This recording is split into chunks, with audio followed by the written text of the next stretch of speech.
महात्म का महत्व। भागवत के श्रवण करने से क्या मिलता है, इसको हम क्यों श्रवण करें, श्रवण करने से लाभ क्या है, इन सभी बातों का विवेचन जहां किया गया है उसको हम कहते हैं भागवत का महात्म्य। महात्म्य जब तक हम किसी के महत्व को नहीं समझेंगे, इसको थोड़ा सा इसका डाउन कर दो, जब तक हम किसी के महत्व को नहीं समझेंगे तब तक हमारा उसमें आकर्षण नहीं हो सकता, प्रेम नहीं हो सकता, प्रीति हो ही नहीं सकती। इसलिए गोस्वामी जी ने भी कहा है ना,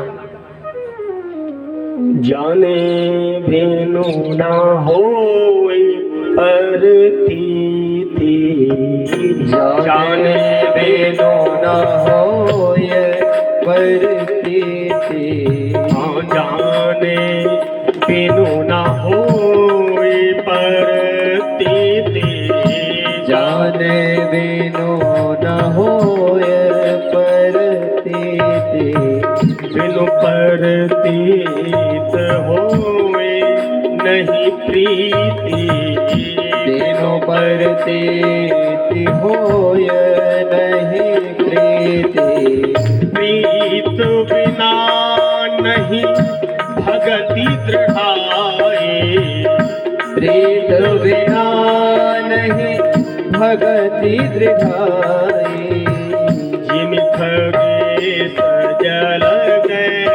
चिकनाए, सजल के चिकनाए। जाने बिन होई न परतीति और बिन परतीत होई नहीं प्रीति। जब तक हम किसी को जानेंगे नहीं उसमें श्रद्धा नहीं होगी, और जब तक श्रद्धा नहीं होगी तब तक प्रेम होना संभव ही नहीं हो सकता। अगर हमें किसी से प्रेम करना है तो पहले उसको जानना जरूरी है, तभी उससे हमारा प्रेम संभव है। तो भागवत से हमें जब प्रेम करना है तो पहले भागवत के महात्म्य को श्रवण करना पड़ेगा, कारण महात्म्य ही बताएगा कि ये भागवत आखिर है क्या। महात्म्य से ही इसका ज्ञान होता है। तो आइए हम लोग बड़े प्रेम से महात्म्य में प्रवेश करें। मेरे साथ मिलकर के सब लोग बड़े प्रेम से बोलिएगा। एक श्लोक है, सब लोग गाइएगा उसको। सच्चिदानंद रूपाय, सच्चिदानंद रूपाय, सच्चिदानंद रूपाय, सच्चिदानंद रूपाय, विश्वोत्पत्त्यादि हेतवे, विश्वोत्पत्त्यादि हेतवे, तापत्रय विनाशाय, तापत्रय विनाशाय, श्री कृष्णाय वयं नुमः, श्री कृष्णाय, श्री कृष्णाय वयं नुमः, श्री कृष्णाय वयं। ऐसे श्री कृष्ण भगवान को प्रणाम है जो सच्चिदानंद स्वरूप है, विश्व की उत्पत्ति करते हैं, संहार कर देते हैं, पालन, विश्व की उत्पत्ति, संहार और पालन और संहार के एकमात्र जो हेतु है, जो कारण है, और जीव के तीनों प्रकार के तापों का उन्मूलन करने वाले हैं। ऐसे श्री कृष्ण भगवान को राधा के समेत हम सब मिलकर के प्रणाम करते हैं। यह हो गया भागवत के महात्म्य का प्रथम श्लोक। अब आइए थोड़ा सा इसके विषय में चर्चा करें। सच्चिदानंद रूपाय विश्वोत्पत्त्यादि हेतवे, तापत्रय विनाशाय, श्री कृष्णाय वयं नुमः। भगवान कैसे हैं, इस श्लोक में भगवान के स्वरूप का वर्णन किया गया है। भगवान कैसे हैं? तो कहा भगवान है सत चित और आनंद स्वरूप। ध्यान दीजिएगा, भगवान सत्य स्वरूप है, भगवान चित स्वरूप है और भगवान श्री कृष्ण आनंद स्वरूप है। ये भगवान के 3 स्वरूप हैं। इसीलिए भगवान का नाम है सच्चिदानंद। बोले सच्चिदानंद भगवान की जय। भगवान सत्स्वरूप है और मैं कहता हूं, मुझे तो ऐसा लगता है कि केवल भगवान ही सत्य स्वरूप है, इसके अतिरिक्त तो कोई है ही नहीं। देखिए, हम कितनी भी सावधानी से और कितनी भी अच्छे तरीके से अपने मकान को बनवाएं, लेकिन वो रहेगा कितने दिन तक? कितने भी आप मजबूती से मकान बनवा लो, एक ना एक दिन गिरेगा, निश्चित है। अवधि उसकी ज्यादा हो सकती है लेकिन उसका गिरना निश्चित है। क्यों? क्योंकि वह सत्य नहीं है, क्योंकि वह सत्य नहीं है। यह शरीर हमारा, ये भी सत्य नहीं है, नश्वर है, नष्ट एक दिन होना है, निश्चित है। कल आपसे हमारी बड़ी इस विषय में थोड़ी सी चर्चा भी हल्की सी हुई थी। हाँ, एक दिन हमें मरना है, ये सत्य है, अकाट्य सत्य है, ये सत्य है। हम यहाँ हमेशा के लिए नहीं आए। एक किसी शायर ने बड़ी सुंदर बात कही है, जिंदगी तो बेवफा है, एक दिन ठुकराएगी। जो हम जीते जा रहे हैं, पता नहीं किस दिन मौत आ जाए। जिंदगी तो बेवफा है, एक दिन ठुकराएगी, मौत ही बस दिलरुबा है, साथ में ले जाएगी। वास्तविक जो हमारी प्रेमिका अथवा हमारा प्रेम मृत्यु है, उसके साथ हमें एक दिन जाना है, ये निश्चित है। तो ये शरीर भी सत्य नहीं है, और जब ये शरीर सत्य नहीं है तो इस शरीर से बने हुए नातेदार, रिश्तेदार, ये सत्य होने का प्रश्न ही नहीं है। ये बिल्कुल भी सत्य नहीं है। ना कोई नाता सत्य है, ना कोई रिश्ता सत्य है। क्यों? क्योंकि हमारा शरीर ही सत्य नहीं है। सत्य अगर कोई है तो कौन है? एकमात्र सत्य है तो परमात्मा श्री कृष्ण एकमात्र सत्य है। इसलिए इनके नाम का पहला अक्षर सत्य। हाँ, सच्चिदानंद में पहला शब्द है सत्य, सत्य। दूसरा शब्द है चित्त। चित्त मतलब होता है ज्ञान, और चित्त का एक अर्थ होता है प्रकाश।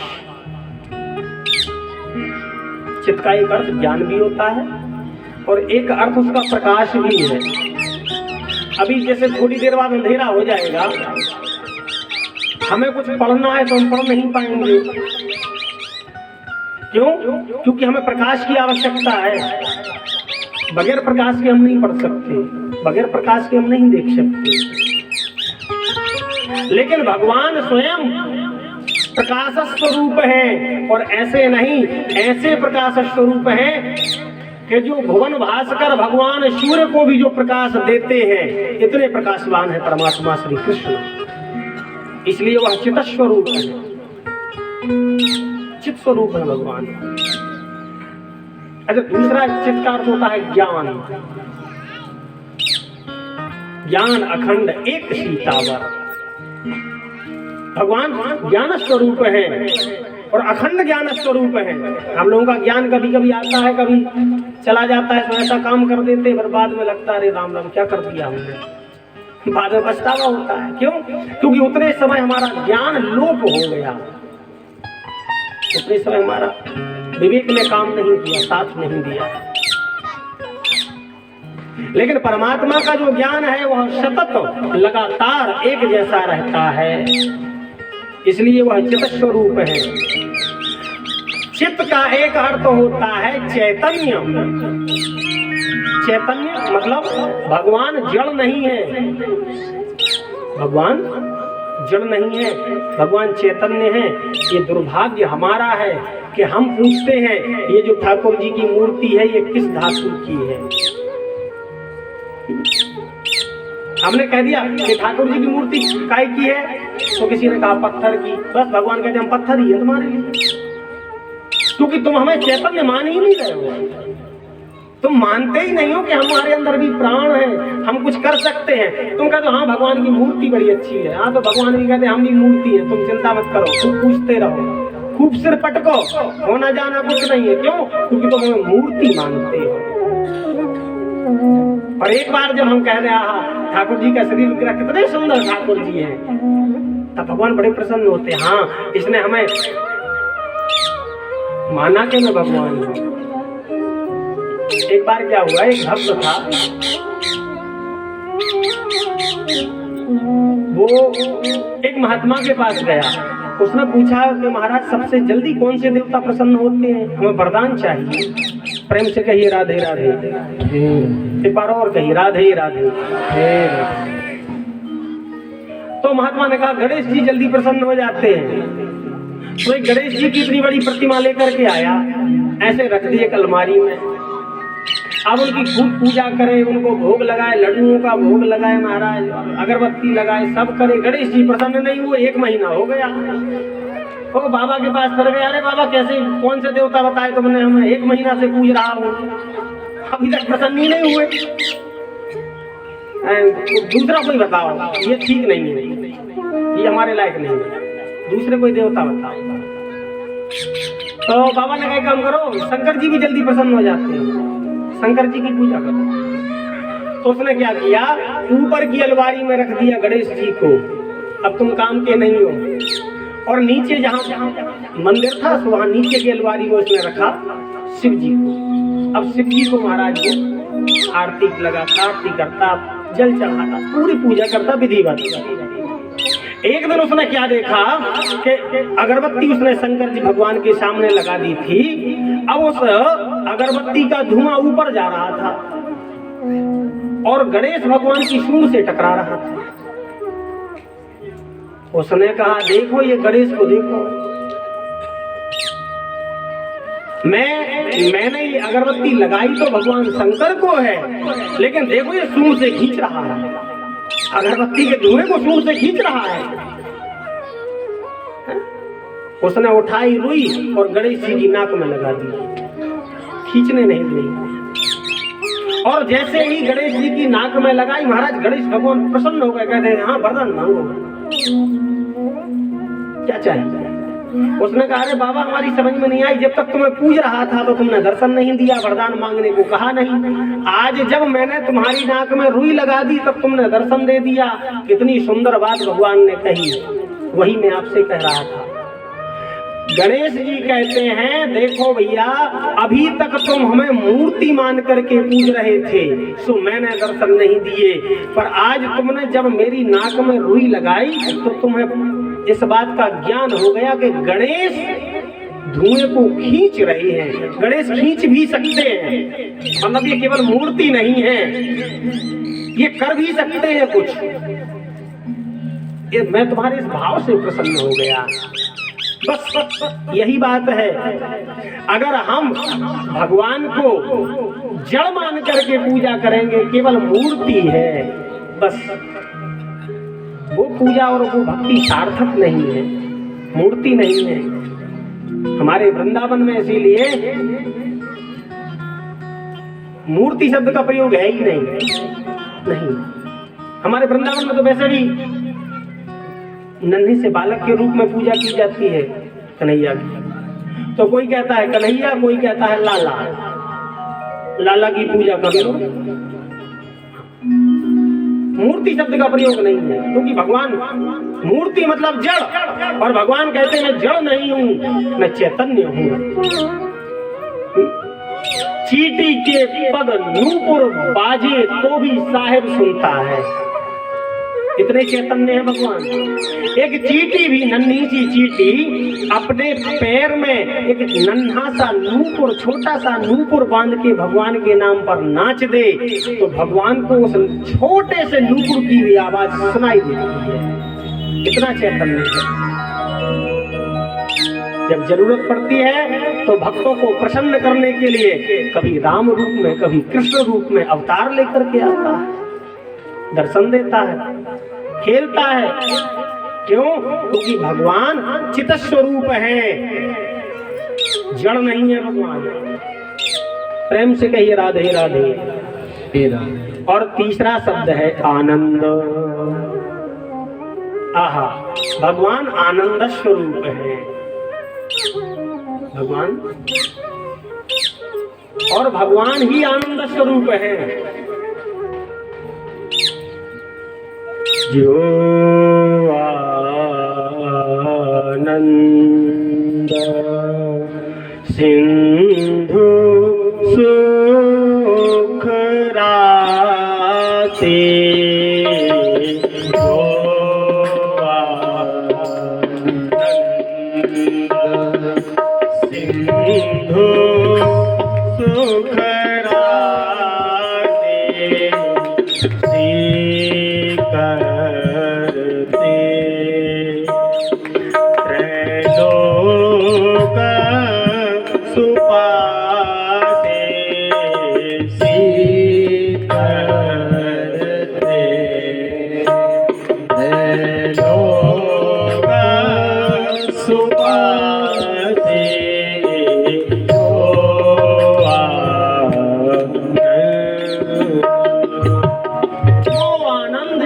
सुख राशि सी करते त्रैलोक सुपासी। भगवान आनंद स्वरूप है, और आनंद स्वरूप नहीं है, आनंद सिंधु है, आनंद के समुद्र हैं, आनंद के समुद्र है भगवान। और इस संसार में कितना सुख और आनंद दिया है भगवान ने, ध्यान दीजिएगा। आज केवल इसी श्लोक की व्याख्या करके फिर आरती कर लेंगे, है ना। भगवान आनंद के समुद्र हैं, मतलब भगवान के पास में इतना आनंद है जितना समुद्र में जल है। और इस संसार को कितना आनंद दिया उसमें से, तो कहा सी करते त्रैलोक सुपासी। एक सी को मान लो माचिस की तीली उन्होंने उठाई और उस आनंद रूपी समुद्र में डुबाई। अब बताओ माचिस की तीली में कितना पानी आएगा, हम समुद्र में से अगर निकालें तो माचिस की तीली एक बूंद भी नहीं आएगा ढंग से। अब इतना आनंद उन्होंने निकाला, और त्रैलोक सुपासी, ध्यान दीजिएगा, केवल धरती को नहीं दिया इतना आनंद, इतना सा आनंद उन्होंने तीनों लोकों में ऐसे छिटक दिया। अब आप बताओ, इतना सा आनंद तीनों लोकों में है तो धरती पर कितना होगा इतने में से। अच्छा, धरती पर जितना होगा तो भारत में कितना होगा, उसके बाद मध्य प्रदेश में कितना होगा, मध्य प्रदेश के हिस्से में कितना आएगा, और मध्य प्रदेश के बाद में सागर जिले के हिस्से में कितना आएगा। और फिर विचार करो उस इतने से आनंद में से हमारे हिस्से में कितना आएगा। इसीलिए ये जो आनंद हमें दिखाई देता है, ध्यान दीजिएगा, ये आनंद वास्तव में है नहीं, केवल और केवल दिखाई देता है बस।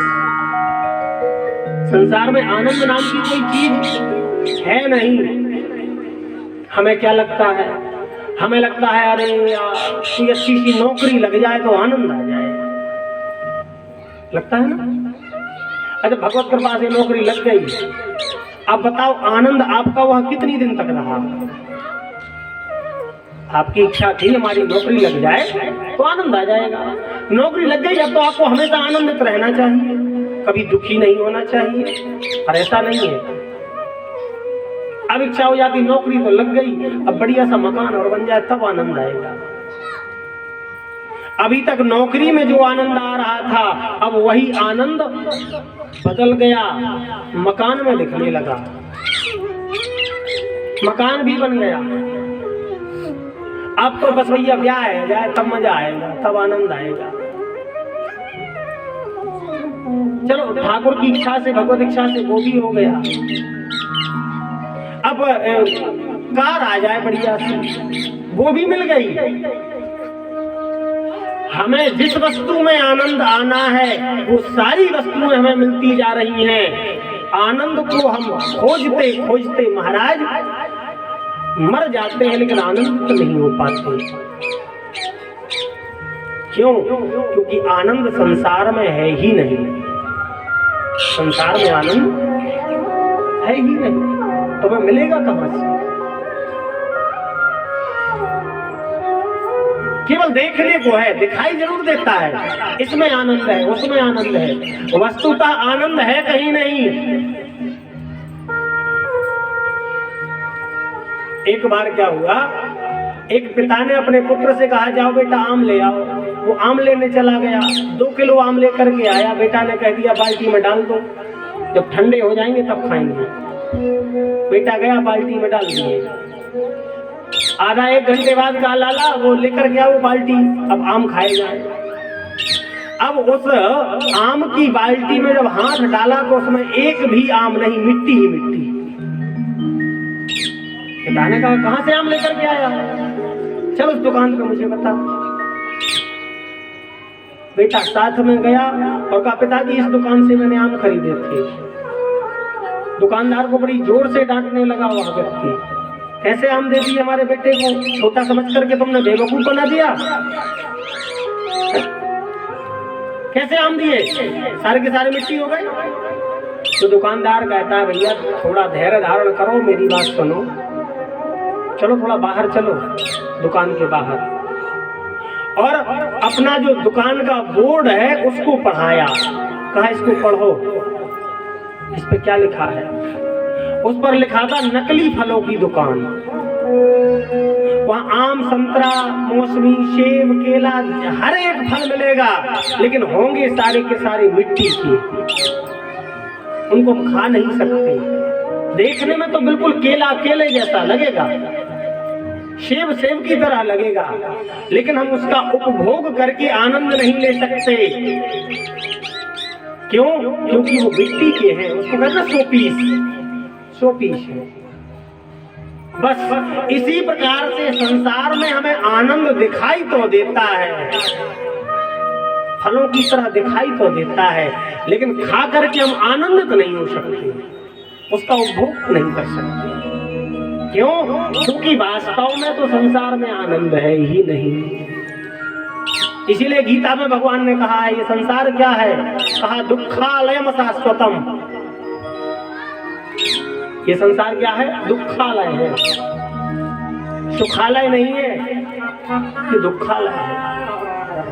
यहाँ दुख ही मिलता है।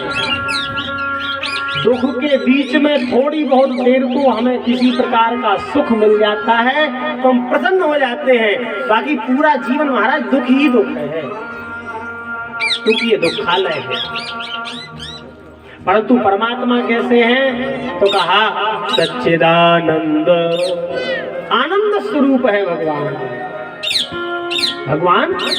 भगवान एकमात्र आनंद स्वरूप है, और जो इनकी चरण शरण ग्रहण कर लेता है वह भी उस आनंद को प्राप्त कर सकता है। इसीलिए अगर हमें आनंद चाहिए तो हमें भगवान के चरणों का आश्रय लेना ही पड़ेगा। एक उपनिषद है, नाम है तैत्तिरीय उपनिषद। तैत्तिरीय उपनिषद में वैसे तो आनंद कई प्रकार के बताए हैं, लेकिन 2 आनंद विशेष बताए हैं, एक साधनजन्य आनंद और एक स्वयं सिद्ध आनंद। साधनजन्य आनंद किसको कहते हैं?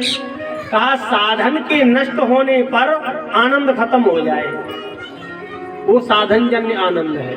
जैसे जोर की गर्मी पड़ रही है, हमने कूलर चालू कर लिया, आनंद आने लगा। प्रेम से कहिए राधे राधे। हमने कूलर चला लिया, आनंद आने लगा, लेकिन लाइट चली गई तो फिर आनंद महाराज गोबर हो गया, आनंद खत्म हो गया। क्यों? क्योंकि साधन खत्म होने से आनंद खत्म हो गया। कूलर बंद, आनंद खत्म। ये साधनजन्य आनंद है। और एक होता है स्वयं सिद्ध आनंद, जो हम जैसे संसारियों को नहीं मिलता है, वो तो बड़े बड़े महापुरुषों को ही प्राप्त होता है। हमारे पास में सब कुछ है, मकान है, दुकान है, नौकरी है, चाकरी है, घर है, परिवार है, हम सुखी नहीं हैं। एक महात्मा महाराज 2-3 चीजें होती हैं उसके पास में, लोटा, सोटा और लंगोटा, बस उतने नहीं, हमसे ज्यादा पसंद है। क्यों? क्योंकि उसने अपने अंदर जो आनंद है उसकी खोज कर ली, उसकी खोज उसने कर ली। और जब हम अपने अंदर के आनंद को खोज लें महाराज, तो फिर बाहर दुनिया में हमें आनंद दिखाई देगा ही नहीं, ज्ञान हो जाएगा ये तो दुखालय है। बाहर नहीं है आनंद, आनंद तो हमारे अंदर है। हाँ, परमात्मा जिस प्रकार से अंदर है, और परमात्मा ही तो आनंद है, और कोई दूसरा थोड़ी ना है, तो वो हमारे अंदर बैठा है।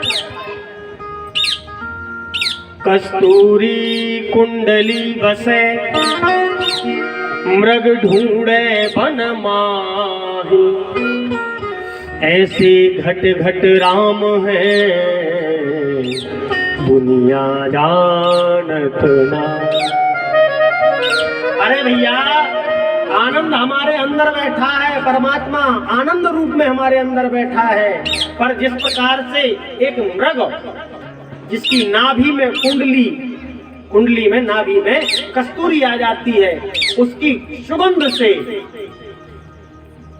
वो पूरे वन में खोजता है उस सुगंध को, लेकिन उसे ये पता नहीं होता है कि ये भैया जो खुशबू आ रही है वो बाहर से नहीं आ रही, मेरे ही अंदर से आ रही है। वो इधर भागेगा, यहाँ कहां से रही है, उधर भागेगा, लेकिन उसको इस बात का ज्ञान नहीं है कि ये बाहर से कहीं से नहीं, ये खुशबू तो हमारे अंदर से आ रही है। इसी प्रकार से आनंद स्वरूप परमात्मा यद्यपि हमारे हृदय में विद्यमान है, बैठा हुआ है, लेकिन फिर भी हम उस आनंद को बाहर खोजते हैं, लौकिक वस्तुओं में देखते हैं।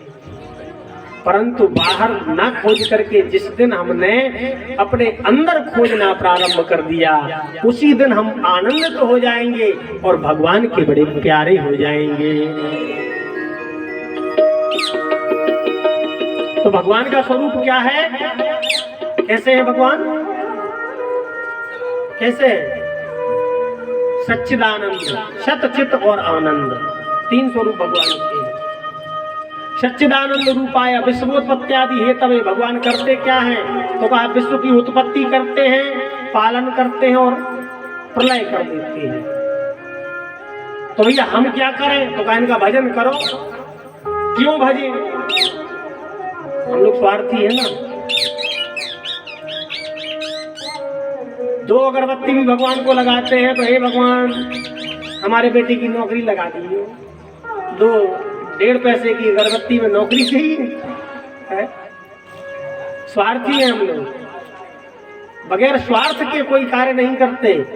यहाँ भी बैठे हैं तो कुछ ना कुछ स्वार्थ, कथा सुन लो शायद कुछ अच्छा हो जाएगा। भगवान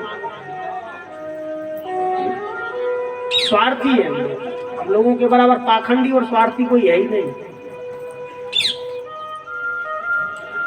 तो कहा कि इनका भजन करो। इनका भजन क्यों करें? हमें कुछ लाभ मिलेगा? तो कहा हाँ मिलेगा। क्या लाभ मिलेगा? तापत्रय विनाशाय, तुम्हारे 3 प्रकार के ताप नष्ट हो जाएंगे। 3 प्रकार के ताप कौन कौन से हैं? 3 ताप होते हैं। 3 ताप कौन कौन से हैं? दैहिक दैविक भौतिक ताप, दैहिक दैविक भौतिक ताप, दैहिक दैविक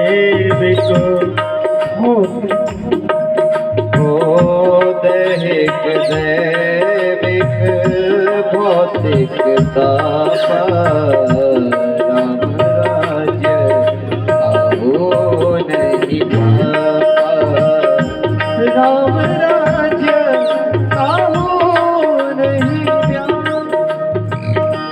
3 प्रकार के ताप हैं जी, दैहिक दैविक और भौतिक। इन 3 प्रकार के ताप में से एक ना एक ताप से संसार का प्रत्येक प्राणी, प्रत्येक जीव संतप्त है, तपा हुआ है, प्रताड़ित है।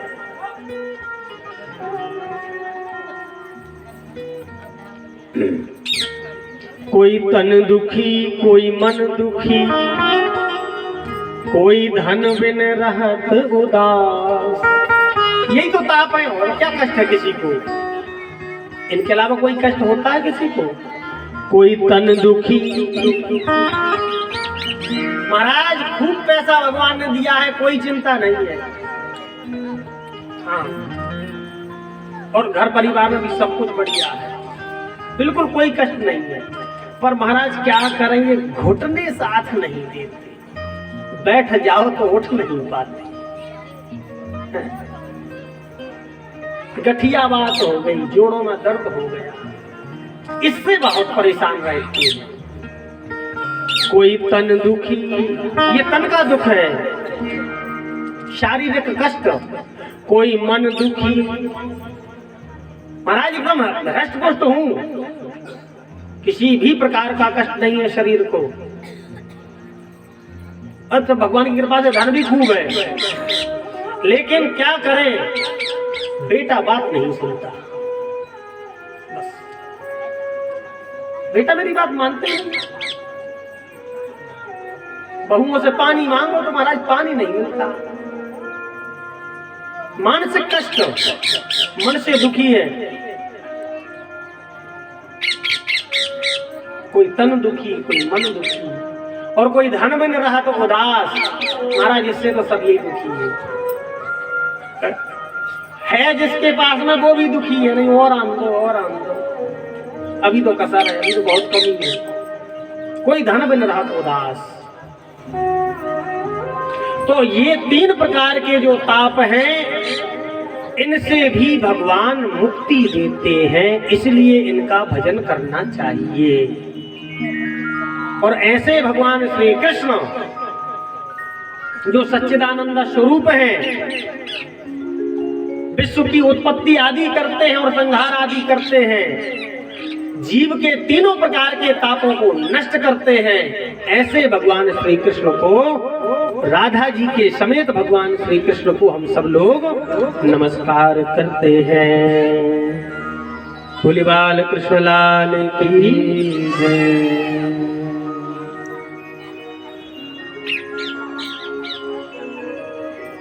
इस प्रकार से आज हम लोगों ने संक्षिप्त रूप से प्रथम श्लोक की व्याख्या श्रवण की। यद्यपि समय तो अभी और भी, लेकिन अब अंधेरा होने लगा है। आरती की तैयारी कर लो आप आरती की तैयारी कर लो चाहे आप हो गई है। ठीक है, आइए एक बड़े प्रेम से कीर्तन और इसके बाद में आरती है ना। और कल से कथा आप लोग ध्यान दीजिएगा, आपको भी ये बात बता रहे हैं और आपके पड़ोस में जो रहते हो आप उनको भी जाकर के बता देना। कल से कथा 2 बजे से होगी, और ये जो कथा है ये 7 दिन की नहीं 9 दिन की भागवत है। ये 9 दिन तक कथा चलेगी, ठीक है। 7 दिन की तो खूब होती है, लेकिन भागवत आज आप लोग यहाँ पर 9 दिन की भागवत श्रवण करेंगे। क्या हुआ था, जो हमारे जो अभी वर्तमान में जो परीक्षित जी हैं, ये घर पर गए, नहीं फोन से बात हुई थी, ये 9 दिन की कथा की बात फोन से हुई थी, तो कथा एकदम फिक्स हो गई मान लो। तो कहा कि मुहूर्त बना दो गुरुजी, तो मैंने कहा ठीक है, मैंने मुहूर्त बनाया, मैंने 7 दिन का मुहूर्त बनाया। तो ये कहते हैं एक बार और, ये जो पड़ोस में पांडे जी हैं, इनके ये भी यजमान बन चुकी है ना भागवत की, तो इन्होंने तब कथा सुनी थी।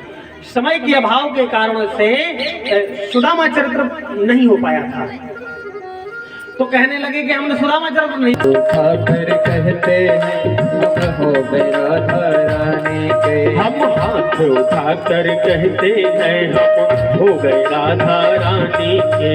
हाथ उठाकर कहते हैं हम हो गए राधा रानी के। हम थे भी राधा रानी के, हम थे भी राधा रानी के, हम हैं भी राधा रानी के, हम हैं भी राधा रानी के, हम रहेंगे राधा रानी के, हम रहेंगे राधा रानी के। हम हाथ उठाकर कहते हैं हम हो गए श्यामा प्यारी के। हम हाथ उठाकर कहते गाइए, हम हो गए श्यामा प्यारी के। हम ताली बजाकर कहते हैं हम हैं वृषभानु दुलारी के। ताली बजा कर कहते हैं हम हैं वृषभानु दुलारी के।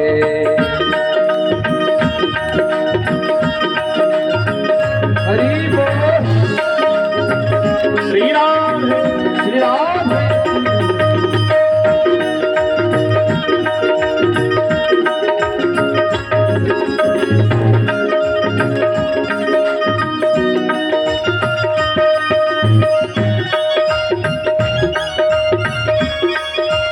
ताली बजाते हुए गाइए हरि बोल। हम थे भी राधा रानी के, हम थे भी राधा रानी के, हम थे भी राधा रानी के, हम थे भी राधा रानी के, हम हैं भी राधा रानी के, हम हैं भी राधा रानी के, हम हैं भी राधा रानी के, हम हैं भी राधा रानी के, हम रहेंगे राधा रानी के, हम रहेंगे राधा रानी के, हम रहेंगे राधा रानी के। हम रहेंगे राधा रानी के। हम हाथ उठा कर कहते हैं हम हो गए श्यामा प्यारी के। हाथ उठा के कहते हैं हम हो गए श्यामा प्यारी के। हम ताली बजा कर कहते हैं हम हैं वृषभानु दुलारी के। बजा कर कहते हैं हम हैं वृषभानु दुलारी के। हम हाथ उठा कर कहते हैं हम हो गए राधा रानी के। हाथ उठा कर कहते हैं हम हो गए राधा रानी के। हम हो गए राधा रानी के, हो गए राधा रानी के। हम थे भी राधा रानी के, राधा रानी के। हम रहे राधा रानी के, राधा रानी के। तो हम रहे राधा रानी के। राधा रानी के। जय जय श्री हो गए राधा रानी के। हम हो गए राधा रानी के। हम हो गए। सूर्याज के आनंद की, राधा रानी सरकार की, जय भागवत भगवान की, जय श्री व्यास भगवान की, जय श्री बांके बिहारी लाल की, जय राधा रानी सरकार की, जय जय जय श्री राम। सभी लोग अपने स्थान पर खड़े होकर के बड़े प्रेम से आरती का गाना करेंगे।